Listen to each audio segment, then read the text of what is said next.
kiai yang dihormati warga meninggal secara misterius.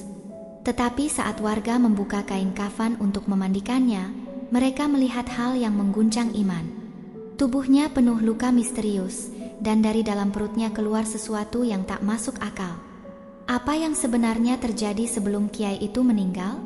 Ternyata, di sebuah desa kecil di Banyuwangi, Jawa Timur, tinggallah seorang kiai bernama Mustafa. Ia adalah sosok yang sangat dihormati, baik oleh para santrinya maupun oleh seluruh warga desa. Kepribadiannya yang lembut, kebijaksanaan yang dalam, serta kedekatannya dengan Tuhan membuatnya dipercaya sebagai pemimpin spiritual yang berpengaruh. Setiap hari, banyak orang menghadiri kajian yang dipimpinnya, haus akan ilmu dan bimbingan yang ia berikan. Namanya selalu disebut dalam doa-doa masyarakat sebagai tanda penghormatan dan rasa syukur atas kehadirannya. Tak hanya dalam urusan agama, Kiai Mustafa juga kerap dimintai nasihat oleh warga dalam berbagai persoalan hidup. Siapapun yang datang ke rumahnya selalu disambut dengan senyum tulus dan kata-kata yang menyejukkan. Keberadaannya ibarat cahaya penerang di desa, memberikan ketenangan dan harapan bagi mereka yang membutuhkan bimbingan. Banyak santri yang bercita-cita untuk mengikuti jejaknya, mengamalkan ajaran Islam dengan ketulusan dan kebijaksanaan seperti yang telah mereka pelajari darinya. Masyarakat percaya bahwa keberadaan Kiai Mustafa membawa berkah bagi desa mereka. Setiap kali terjadi permasalahan besar, baik bencana alam maupun konflik sosial, mereka akan berkumpul di masjid untuk meminta bimbingan serta doa darinya. Suaranya yang lembut dan doa-doanya yang penuh kehusyukan memberikan ketenangan bagi siapa saja yang mendengarnya. Namun, seiring bertambahnya usia, tubuhnya mulai melemah. Wajahnya yang dulu berseri kini terlihat pucat, matanya kehilangan kilau dan langkahnya semakin lamban. Hingga suatu hari, tanpa tanda-tanda sebelumnya, ia jatuh sakit akibat penyakit misterius. Awalnya, ia hanya mengeluhkan nyeri di perutnya, sesuatu yang tampaknya biasa saja. Namun, dalam hitungan hari, kondisinya memburuk secara drastis. Perutnya membengkak secara tak wajar, membuat orang-orang di sekelilingnya semakin cemas. Para santri dan warga desa segera membawanya ke dokter terbaik yang mereka kenal, berharap ada penjelasan medis yang masuk akal. Namun, baik tabib maupun dokter tidak mampu memberikan jawaban pasti. Tak ada diagnosis yang jelas, dan tak satu pun pengobatan yang mampu mengurangi penderitaannya. Berbagai ramuan tradisional telah dicoba, doa-doa terus dilantunkan, tetapi penyakit itu semakin menggerogoti tubuhnya. Suhunya kian tinggi, keringat deras membanjiri tubuhnya, dan yang lebih mengerikan, belatung mulai muncul dari dalam perutnya. Awalnya hanya beberapa ekor, namun semakin lama jumlahnya bertambah, merayap keluar dari luka yang tiba-tiba muncul di tubuhnya. Ya Allah, apa yang terjadi pada Kiai Mustafa? Bisik seorang santri dengan suara gemetar, matanya membelalak ngeri melihat kondisi gurunya yang semakin memburuk. Kita harus terus membacakan doa untuk beliau. Mungkin ini adalah ujian yang harus beliau jalani, ujar santri lain dengan suara bergetar, di antara harapan dan ketakutan. Berita mengenai kondisi Kiai Mustafa menyebar cepat ke seluruh desa. Warga berbondong-bondong datang ke rumahnya, sebagian duduk di halaman seraya melantunkan doa, sementara yang lain menangis terseduh di sudut-sudut ruangan, merasa tak berdaya melihat pemimpin spiritual mereka dalam penderitaan yang begitu mengerikan. Tidak ada yang dapat memahami penyakit misterius yang menggerogoti tubuhnya. Kiai Mustafa, sosok yang selama ini menjadi tempat berguru dan mencari petunjuk, kini hanya bisa terbaring lemah, seolah menanti keajaiban yang tak kunjung datang. Hingga akhirnya, di tengah keheningan malam, Kiai Mustafa menghembuskan napas terakhirnya. Suasana desa yang sebelumnya tenang berubah menjadi penuh duka. Kesedihan merayap ke setiap sudut rumah, membuat suasana semakin suram. Isak tangis terdengar di antara para santri yang berkumpul, saling berpelukan untuk menguatkan satu sama lain. Kehilangan sosok panutan yang begitu dihormati menjadi luka mendalam yang sulit terobati bagi mereka semua. Hari pemakaman pun tiba. Sejak fajar, rumah duka dipenuhi oleh para pelayat yang datang untuk memberikan penghormatan terakhir. Santri-santri terlihat duduk melingkar, melantunkan ayat-ayat suci dengan suara lirih. Tangisan tertahan terdengar dari sudut-sudut ruangan, sementara keluarga almarhum duduk dengan wajah muram, masih sulit menerima kenyataan. Ketika matahari mulai meninggi, prosesi pemakaman pun dimulai. Jenazah Kiai Mustafa dimandikan, dikafani, lalu diletakkan ke dalam keranda dengan hati-hati. Sejumlah santri dan warga bergantian mengangkatnya, bersiap menuju peristirahatan terakhir. Namun, sejak awal perjalanan menuju makam, perasaan ganjil mulai menyelimuti. Langit yang tadinya cerah perlahan-lahan berubah kelam, awan menggantung rendah seolah menekan suasana yang semakin berat. Angin bertiup pelan tetapi membawa hawa yang tidak biasa, membuat beberapa orang merapatkan sarung dan kain mereka. Di sepanjang jalan menuju pemakaman, para pelayat berjalan dalam keheningan yang tegang. Beberapa santri berbisik di antara mereka, merasa ada sesuatu yang tidak wajar. Tidak hanya itu, beberapa burung gagak terlihat bertengger di pohon-pohon sekitar jalan setapak, mengeluarkan suara serak yang terdengar seperti pertanda buruk. Para warga mulai gelisah, bertanya-tanya apakah ini hanya kebetulan atau sebuah pertanda yang lebih besar. Ketika para penggali kubur mulai menggali tanah, mereka segera menyadari ada yang tidak biasa. Tanah yang biasanya gembur dan mudah digali kini terasa keras seperti batu. Cangkul mereka berulang kali menghantam tanah, namun hanya sedikit yang terangkat. Keringat mulai bercucuran di dahi para penggali, dan wajah mereka memperlihatkan kebingungan serta kecemasan. Mengapa tanah ini begitu keras? Padahal semalam hujan turun cukup deras, ucap salah satu penggali kubur seraya mengusap keringat di dahinya. Aku juga merasa ada yang aneh. Lihat ini, setiap kali kita menggali, tanahnya seperti kembali menutup sendiri, seolah tak pernah disentuh, tambah rekannya sambil menunjuk ke lubang yang perlahan merapat kembali. Dari kejauhan, beberapa warga yang menyaksikan mulai berbisik-bisik, kecemasan perlahan menjalar di antara mereka. Astagfirullah, apakah ini pertanda buruk? Gumam seorang ibu tua sambil menggenggam tasbihnya dengan erat, wajahnya tampak pucat. Merasa pemakaman tak bisa diteruskan dengan cara biasa, akhirnya warga memutuskan untuk menggunakan ekskavator. Alat berat itu pun mulai bekerja, menggali dengan perlahan, namun tetap terasa ada perlawanan dari tanah yang tak biasa. Meskipun demikian, akhirnya liang lahat terbentuk dengan susah payah. Namun, kejanggalan tidak berhenti di situ. Saat keranda diangkat untuk dibawa ke liang lahat, para pembawa jenazah merasakan sesuatu yang tidak wajar. Sebelumnya, mereka telah mengangkatnya di rumah duka tanpa kendala. Tetapi kini, saat hendak dimasukkan ke dalam kubur, keranda terasa jauh lebih berat, seakan ada sesuatu yang menahannya dari dalam. Ya Allah, kenapa tiba-tiba berat sekali? Tadi tidak seperti ini, keluh seorang santri yang berada di depan, wajahnya mulai dipenuhi kecemasan. Mereka mencoba mengerahkan tenaga lebih besar, namun keranda tetap sulit digerakkan. Para pelayat yang menyaksikan kejadian itu mulai merasakan ketakutan yang nyata. Beberapa di antaranya mulai menggumamkan doa dengan suara bergetar, berharap agar segala keanehan segera berlalu. Seakan menambah kengerian, angin yang sebelumnya hanya berembus pelan kini bertiup semakin kencang. Langit yang tadinya cerah seketika berubah mendung. Awan-awan hitam bergulung di atas desa, menambah suasana yang semakin mencekam.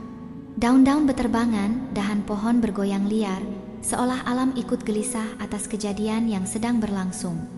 Beberapa warga mulai merapatkan sarung dan kain mereka, berusaha menahan rasa takut yang mulai merayap dalam hati.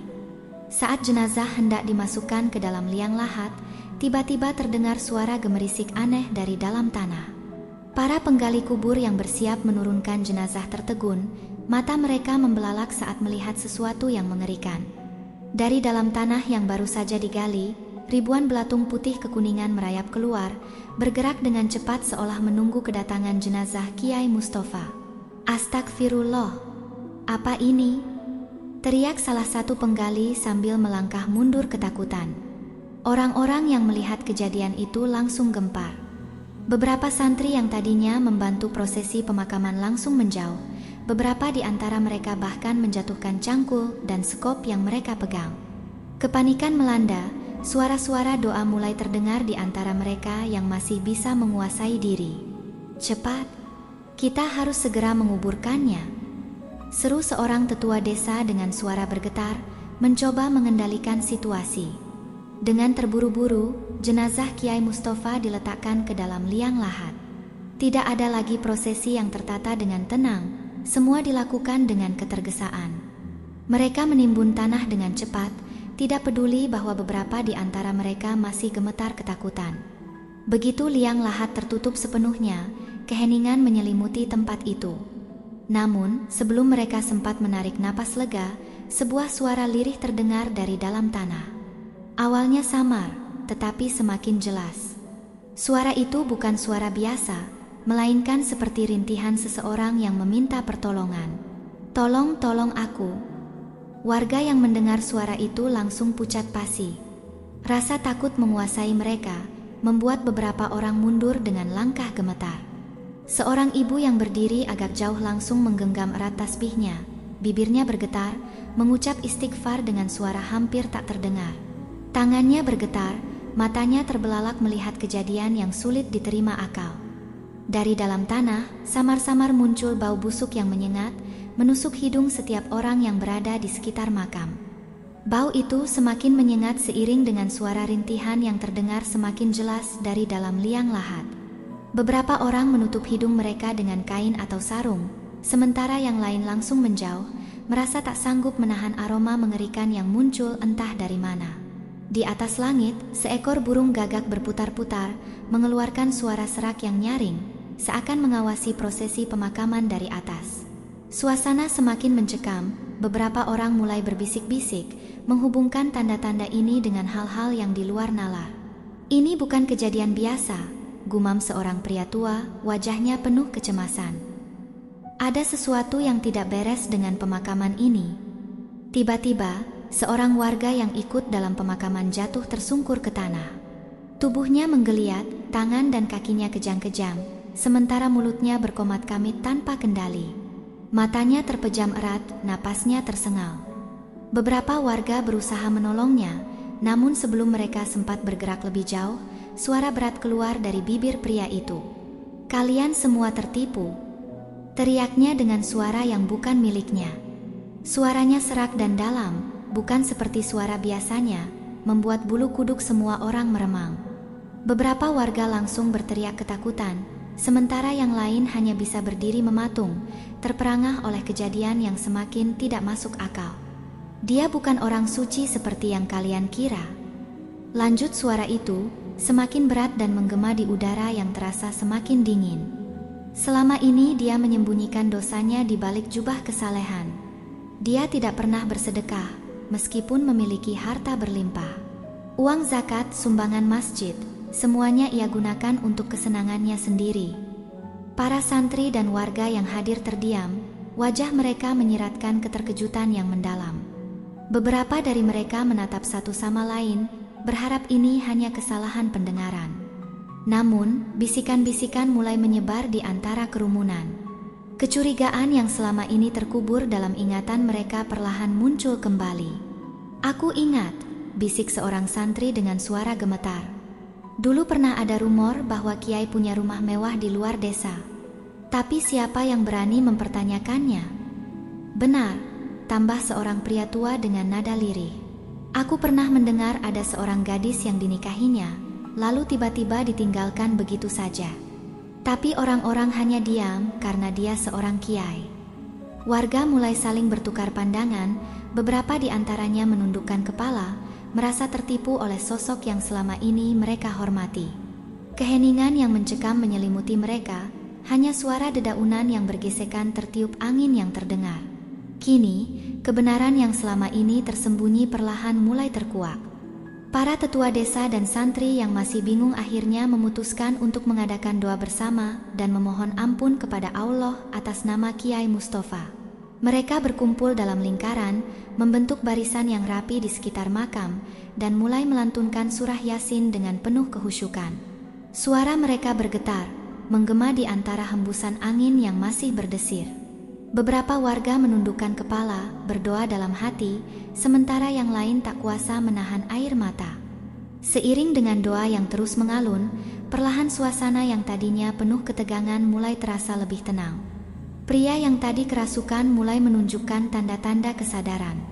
Napasnya yang sebelumnya tersengal kini lebih teratur. Perlahan, ia membuka matanya, kebingungan tergambar jelas di wajahnya. "Apa yang terjadi?" tanyanya dengan suara pelan dan bergetar.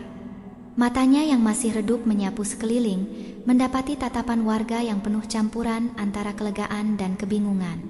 Beberapa orang segera menghampirinya, membantunya duduk dengan hati-hati, sementara salah seorang dari mereka menyodorkan segelas air putih untuk menguatkannya. Seiring kesadarannya yang pulih, angin yang tadi berhembus kencang mendadak mereda, seakan alam turut memberikan restu pada prosesi yang baru saja berlangsung. Langit yang semula kelam mulai cerah perlahan, membiarkan sinar rembulan kembali menyinari desa. Suara burung-burung pun kembali terdengar, mengisi keheningan yang sebelumnya begitu mencekam. Warga saling bertukar pandangan, seolah menyadari bahwa peristiwa aneh yang mereka alami akhirnya mulai berangsur menghilang. Usai pemakaman, warga satu persatu meninggalkan area tersebut, masih sibuk membicarakan kejadian ganjil yang baru saja mereka saksikan.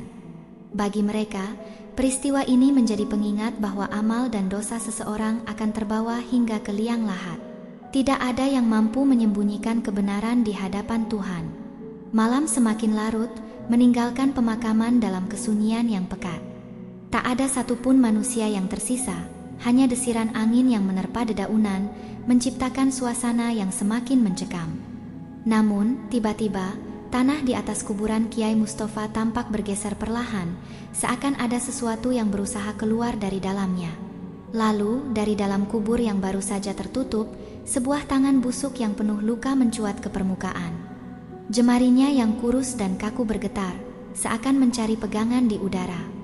Kulitnya yang telah membusuk mengelupas, belatung merayap di antara sisa daging yang hancur.